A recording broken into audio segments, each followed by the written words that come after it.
সাধারণত আমরা যেইভাবে নর্মাল সময়ে নর্মাল দিনে আমরা দাঁত পরিষ্কার রাখি, সকালে নাস্তা খাবার পরে এবং রাত্রে শোবার আগে বেড টাইমে আমরা দাঁত ব্রাশ করি, রোজাতেও আমরা ঠিক একইভাবে সাধারণত 2 টাইমে আমরা দাঁত ব্রাশ করব।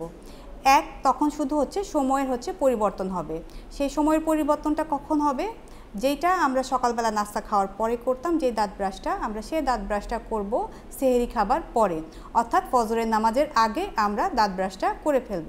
এবং রাত্রে সকালে নাস্তা খাওয়ার পরে যে দাঁত ব্রাশটা আমরা করতাম, সেই দাঁত ব্রাশটা আমরা করব ইফতার খাওয়ার পরে।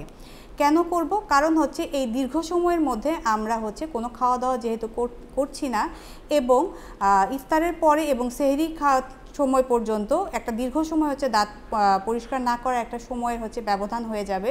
এই জন্য আমরা সকালে দাঁত ব্রাশটা সেহরি খাওয়ার আগে, সেহরি খাওয়ার পরে করে ফেলবো, এবং ইফতার খাওয়ার পর থেকে সেহরি খাওয়ার সময় পর্যন্ত আবার একটা দীর্ঘ সময়ের ব্যবধান হয়ে যাবে। সেই জন্য আমরা ইফতার খাওয়ার পরে আরেকবার দাঁত ব্রাশ করে ফেলবো।